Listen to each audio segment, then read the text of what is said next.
Mikey, look over there. That's a flying Freddy Fazbear head. I've never seen anything like it before. And wait, the regular Freddy is here too, walking through the streets like he owns the place. Scrap Freddy is also out there, smashing everything he sees. The whole city is in chaos, and the villagers are completely shocked. Hey, did you even see that massive Springtrap over there? Mikey, hello? Maybe stop swimming in the pool already. I'm not joking around here. This is serious. All right, let's go check it out, JJ. Oh no, what is that thing? Is that Nightmare on? Run! I really hope you've got a backup plan, JJ, because I definitely don't.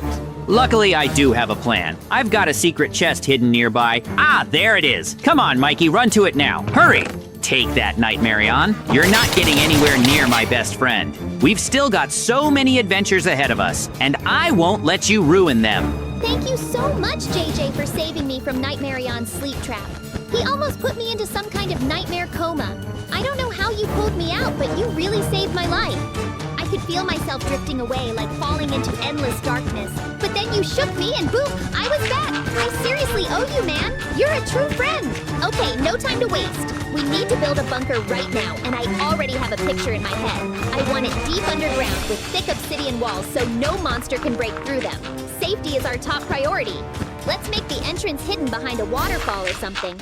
That way, even if they get close, they won't find us. We'll need iron doors, redstone traps, and maybe even cameras to watch the outside. Inside, I want different zones, like a bedroom with cozy beds, a storage room full of supplies, and a control room with levers and buttons. We'll need food, water, weapons, everything to survive down there for days. This isn't just a hiding spot, JJ. It's going to be our fortress, our last stand. Let's get to work before those monsters find us again. Mikey, wait a second. Who even is Springtrap? I've heard the name before, but I don't know the story. Why is he so scary? Oh, JJ, you really don't know? Then sit down because this is one of the darkest stories you'll ever hear in Minecraft or anywhere else. Springtrap used to be a man, a real person. His name was William Afton, a scientist, an inventor, and also a terrible, terrible villain. He created animatronics, the kind you're being attacked by now. But he didn't just build them for fun. He used them for darker purposes, to lure children, to trap them. People say he was behind all the disappearances at Freddy's. Wait, you're saying the animatronics were tools for something evil? Exactly. And eventually, people found out. He got scared and tried to hide. He put on one of his own suits, the golden animatronic one, thinking it would protect him. That suit was called Spring Bonnie. But the suit wasn't stable. It had these things called spring locks, mechanical parts that could snap shut if triggered. And guess what? They triggered while he was inside. That sounds horrible. It was. He got crushed inside his own creation, but he didn't die completely, JJ. His soul stayed trapped in the suit. Over time, the metal rotted, the flesh decayed, but he kept moving. That's how Springtrap was born.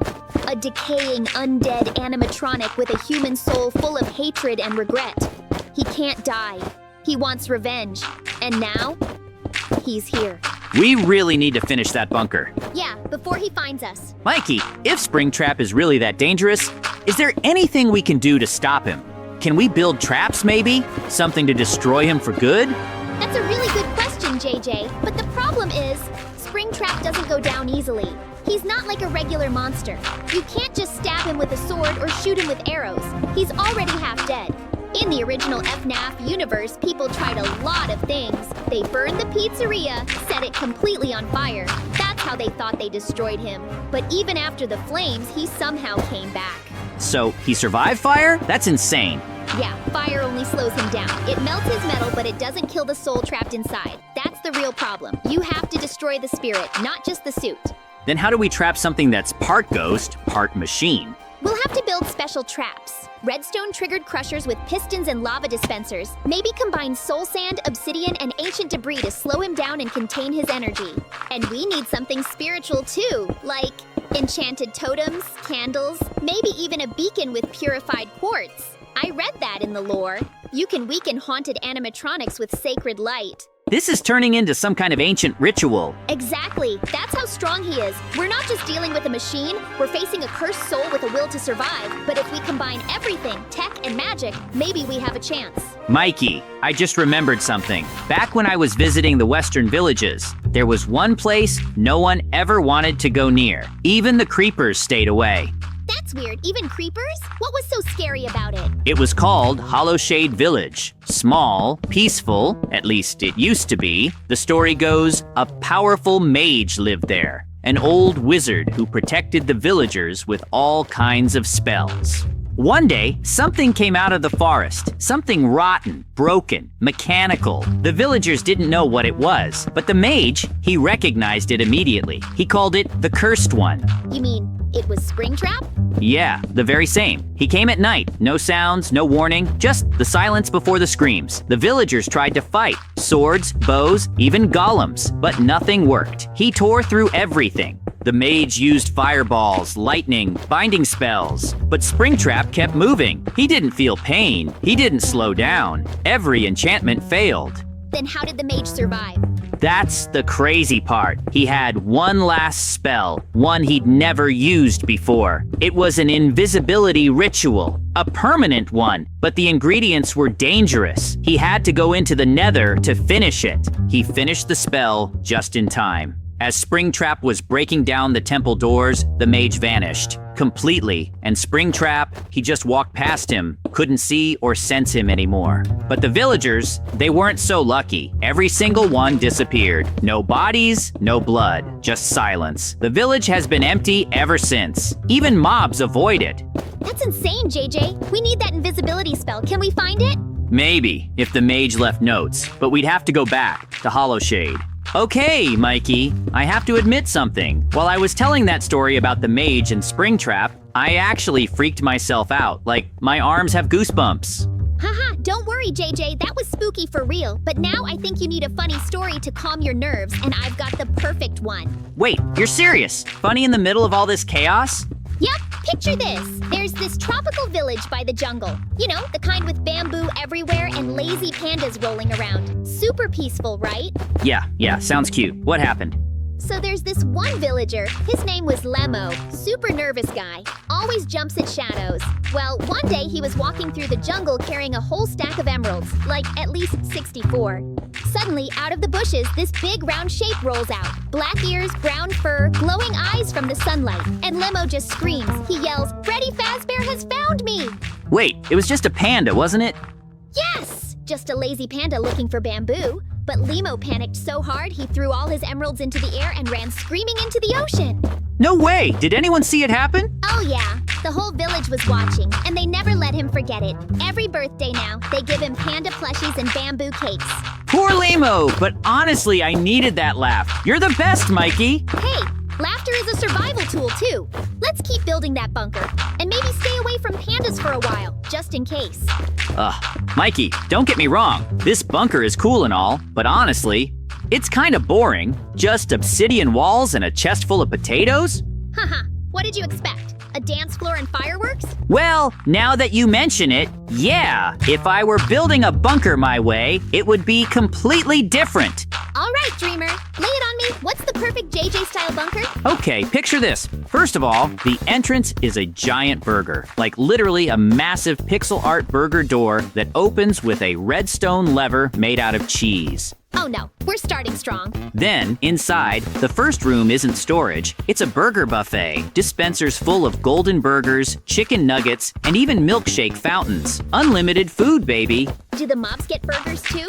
No, mobs are banned unless they bring ketchup. Next, the jacuzzi room. Heated pool, bubble particles everywhere, and you can fish while you relax. Pure paradise. You'd seriously fish in a jacuzzi? Of course, but wait, best part, the cat chamber. 25 adorable Minecraft cats just purring, walking around, sleeping on beds. Each one has a name: Sir Whiskers, Meowzilla, Cheeseball. Stop it, I can't breathe. Cheeseball the cat? JJ, you've officially lost your mind. Hey, don't laugh. One day I'll build it, the great bunker of dreams. People will travel from all over the biome just to take selfies with the cats.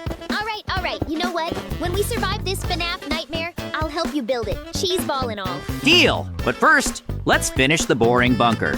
For survival purposes only, of course. But anyway, I've made up my mind, Mikey. I'm putting a piano in here, and an aquarium, and maybe even a pool table. I mean, what if we're stuck down here for weeks? Wait, now we're turning the bunker into a luxury suite? Exactly. If I'm gonna hide from killer animatronics, I at least want to do it in style. Music, fish, and a game of pool. That's survival with class. Well, I gotta admit, you've got a point. It might even keep us sane. Go ahead, JJ. Let the decoration begin. Oh, I will. Step 1. Piano near the wall, facing the emergency escape tunnel, just in case I want to play a dramatic escape song. Step 2. Aquarium next to the bed. I fall asleep to the sound of bubbling water. Total zen. Step 3. Pool table by the furnace. If the power goes out, we play by torchlight. Maximum atmosphere. You're unbelievable, JJ, but weirdly, I think I'm starting to like it. Hey, JJ, speaking of aquariums, do you remember that weird old story? The one about the magical aquarium in the nether? Wait, I think I've heard of it. But come on, Mikey. You know water can't survive in the nether. It just evaporates the moment you place it. Exactly. That's why this story is so creepy. Years ago, some miners were digging a tunnel near the basalt delta, looking for ancient debris. Suddenly, they stumbled upon a hidden chamber. It was completely smooth, polished black stone walls, glowing shroom lights, and right in the middle, a giant glass aquarium. Wait, with actual water in the nether? Yes, full of clear, glowing blue water. Not steam, not ice, real liquid water. And inside it were strange fish. Not tropical fish, not guardians. Something completely different. They glowed red and purple and swam like they were watching the miners. That gives me chills. Did they take the water? They tried. One of them filled a bucket, and it instantly turned to obsidian in his hands. Another tried to break the glass, and the entire chamber started shaking. They say the water screamed. What? Water can't scream! Apparently, this one could. The miners ran. Only one came back to the overworld, pale, shaking, and soaked like he'd been swimming. But he refused to talk, just kept whispering, "The water watches." Okay, now that's creepy. Maybe I won't build an aquarium after all. Nah, yours will be safe. Just make sure none of your fish glow red. And definitely don't name them Watcher. Mikey, look what I added. I set up a full weightlifting station right here. Barbell, plates, everything. When I'm done, I'll flex so hard that Springtrap runs for his life.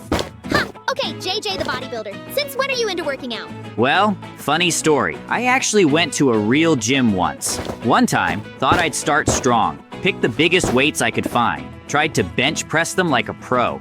Long story short, the weights didn't move, I made the loudest grunting sound in the building, and dropped my protein shake on the trainer's shoes. JJ, remind me never to let you near lava with that kind of coordination. Hey, at least I looked cool for the first 3 seconds. You know what, Mikey? This bunker still needs one last touch. Something stylish, something fabulous. I'm gonna lay down a red carpet right here, from the bed to the piano. A red carpet? Seriously? What is this? The Minecraft Movie Awards. Exactly. I'll walk down that carpet every morning like a Hollywood superstar, flashing imaginary cameras, giving interviews to invisible fans. Yes, I survived the animatronics. No big deal. Maybe I'll even build a little photo wall with item frames and banners. JJ's Survival Bunker Premiere. Invite only. What next? A slime block limousine? Now that's a great idea. Don't tempt me, Mikey. I have enough wool to make velvet ropes and everything. Okay. Just don't forget we're still hiding from a half-dead animatronic, not hosting a fashion show. That's where you're wrong, Mikey, because in my bunker, survival comes with style. Mikey, look! We actually did it! The whole bunker is finished. This is awesome! I can't believe it! Traps, food, beds, even your red carpet. We're unstoppable!